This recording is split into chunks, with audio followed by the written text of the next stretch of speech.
Donald Trump, the man who was found civilly liable for fraud by a New York court, whose company was convicted of criminal tax fraud by a New York jury, and who was personally convicted of 34 felony counts of falsifying business records, has created the task force to eliminate fraud. We have to be respected.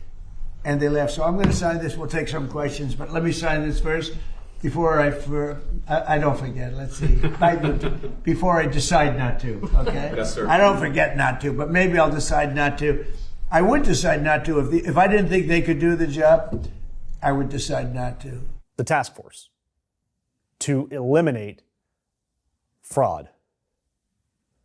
I mean, I need a second here because this feels a lot like putting like the Hamburglar in charge of food safety.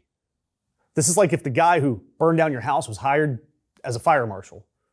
Like appointing a raccoon to lead a waste management initiative. Actually, no, that's unfair to raccoons. I love them. They have a clear and consistent philosophy. Leave them alone in their dumpsters. Whereas Trump was found liable for fraud. He signed an executive order to fight fraud and announced it with promises made, promises kept. The only people that slogan actually accurately describes in this situation are fraudsters who were indeed promised pardons and indeed received pardons. Because here's the part that transformed this from merely hilarious to genuinely unhinged. In the last year, the year before creating his anti-fraud task force, Trump pardoned people who collectively owed over $1 billion to fraud victims. Courts had ordered them to pay. Judges had looked at the evidence of what they did to real people and said, you owe over $1 billion collectively. Trump looked at that and said, no, you don't, you're fine. Go have brunch. And let me introduce you to some of those guests that would be at this fraud brunch. Todd and Julie Chrisley, stars of a reality TV show about a rich Southern family, convicted of faking bank statements to borrow $30 million that they never intended to repay. Then they declared bankruptcy. They owed $22 million in restitution. They were pardoned. How did Todd Chrisley celebrate? He celebrated his release with a shopping spree.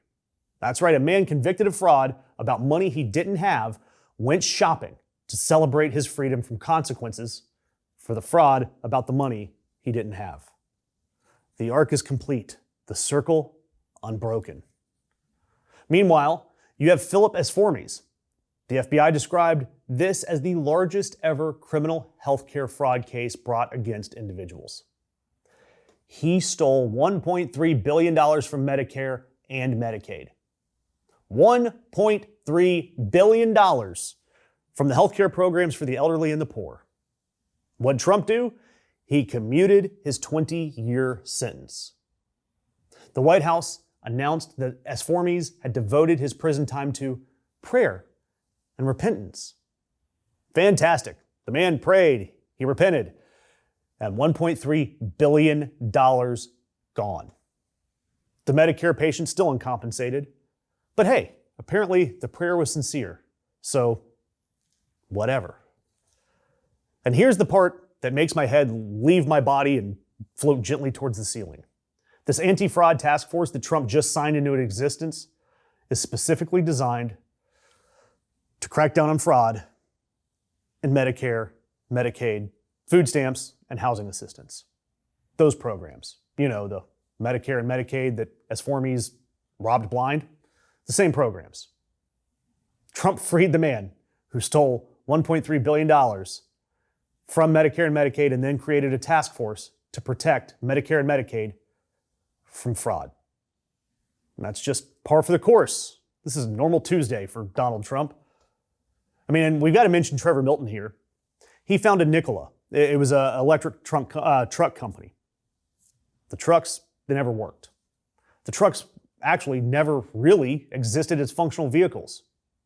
He was convicted of securities fraud, owed hundreds of millions of dollars to shareholders. Yet he donated $1.8 million to Trump's political committees, and he was pardoned. Some might call that a transaction. The White House called it justice. The shareholders are meaningly saying something in the background that we can't even put on camera. The former DOJ pardon attorney, the person literally in charge of evaluating pardons before she was fired for disagreeing with one, told the New York Times that Trump gravitates towards fraud committed by people in whom he sees something of himself. He sees a wealthy and successful businessman and sees something of himself in him. This is the lady who was fired for disagreeing with a pardon, having first accurately diagnosed the pardon selection process. People who look like Trump. Criminals like Trump.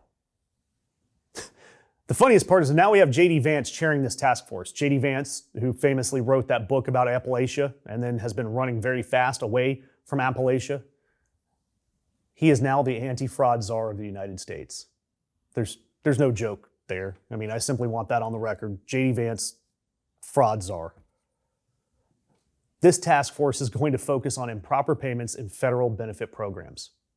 Meanwhile, it's not going to focus on the $1.3 billion pardoned out of existence. It's not going to focus on the man whose company was convicted of a criminal tax fraud. It's only going to focus on the kind of fraud that is committed by people who can't donate $1.8 million to a super PAC. The kind committed by people who celebrate getting out of jail with something other than a shopping spree. The audacity here is the product for the Trump family. For accountability coverage that actually names the names and names what this fraud task force actually is, do me a favor, subscribe, like this story, and drop a comment. The task force to eliminate fraud, they probably won't be watching us, but we will absolutely be watching the task force to eliminate fraud. Doesn't it seem like our feeds are getting filled with more and more BS right-wing MAGA content? It's no secret that all these top tech bros are in love with the current regime, so it's no surprise that independent left-leaning media is being squashed by the algorithm. If you like our content and content like us, it doesn't take long to click that thumbs up, share, comment, or subscribe. So please help us keep the truth alive.